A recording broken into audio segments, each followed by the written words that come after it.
that when we're nervous, right? For me, that's a key sign. I'll sit on a chair, right, and my legs go in a mile an hour, like this.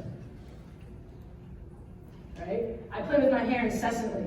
I bite my fingers. I don't want to get into any other weird symptoms because I don't want to freak you out. But you gotta observe those things and ask a question. I already provided you with some questions, right? The first student was like, "Hey, are you okay? Like, are you nervous? What are you feeling right now?"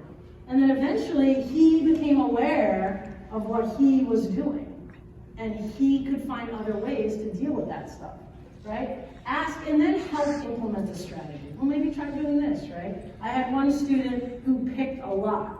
She'd pick her fingers without knowing it, and she would bleed. So I created like a little, like kind of like a stress ball, but it was made out of like felt, and they put like stuffing in it. So she could just hold on to that, and she would rub that.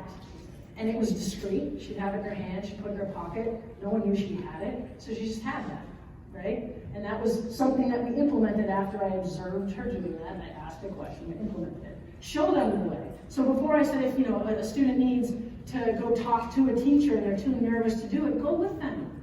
Help them out, right? So much of what we do as educators is to give kids the skills they need to be successful out in the big world once they leave school. You can't just tell them what to do, show them. Help them out that way. Teach about the truth of social media. So I'm gonna tell you a story. This happened last week. So my 6-year-old son is obsessed with hockey, obsessed. Okay, and he plays on the Mighty Mites, which is like the lowest of the low and the worst of the worst. He's 6. And so, hockey equipment, I don't know if there are any hockey parents in here or hockey players, it's quite expensive and they go out of it real quick. So there's the whole like, what kind of stick do you get a 6-year-old? So we bought him a wood stick with a flat head, because he doesn't need a curved stick, right? This kid isn't gonna lift a puck off the ice for years to come. So he needs to get like, I don't know, tape or something. I take him to like the hockey store a week ago. And what's he see? He sees a composite stick with a curved head, right? I don't know how many of you know how much a composite stick is. They're hundreds of dollars, right? So my son is now sobbing. He wants the composite stick. He's sitting, much like Mommy did the other day in the conference center, sobbing because he wants the composite stick. And I'm like, buddy, no, buddy, no. So I tried the whole idea. Let's see what Daddy says thing. So like, I called Dad, and he's like, what's wrong with him? And he's sobbing. He wants the composite stick. How much is it? Well, it's on sale. It's still like $100. No, he doesn't need a composite stick with a curved head. So my son was so upset. I had to drag him out of the store. Maybe Santa will bring it if you're a good boy, right? So we get him in the car, and he's sobbing. So I turn around, I'm like, buddy, what is it? I bought this stick. No, but what is it? Why is this so important to you? Because everyone gets something new every day. Really? Buddy, why do you think that? They do on YouTube. Oh, okay. So this is the problem. He watches like Ryan's toy review. There's any parents out there who may know what this is. It's this little kid whose parents started making videos of him opening toys and him reviewing them. He's now rich and famous. You can actually go to Target. It's like Ryan's toy review toys. Like what? This is ridiculous. There are kids who prefer to watch kids playing with toys on YouTube than going and playing with toys. Okay? So my son says to me, well, they do on YouTube. And I go, buddy, that's YouTube. It's the internet. It's not real. Yes, it is. They get toys every day. Because they're paid to get the toys to open, to do the review, to get the money. He looks at me and goes, this is the worst thing ever.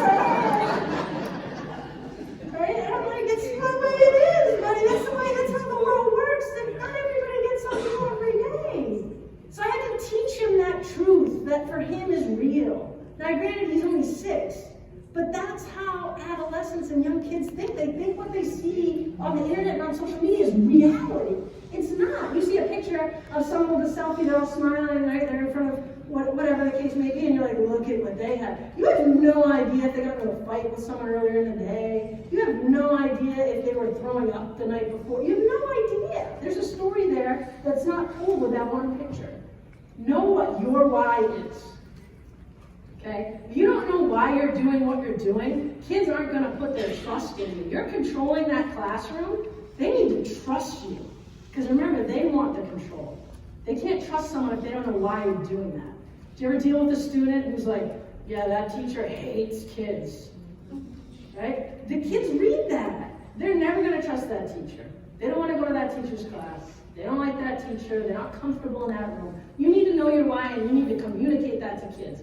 They gotta know that every time they walk into the classroom. My kids knew when they walked into my class that I cared way more about them than I did any performance on a test they ever took, right? What's my why? My why is because what if it turns out right? Your why shouldn't be this long thing. It shouldn't be this monologue in your head. It should be short and precise.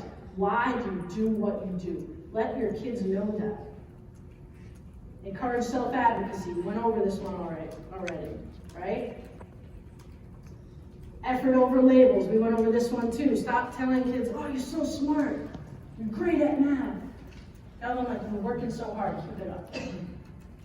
Establish routines in your classrooms. Establish routines in your schools. That's going to make a difference.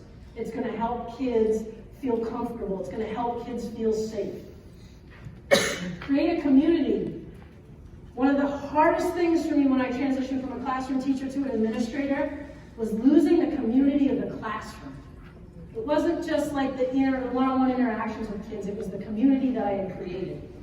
We actually had this thing where we called each other a family. They would tweet about my class and always use the hashtag APBioFamily.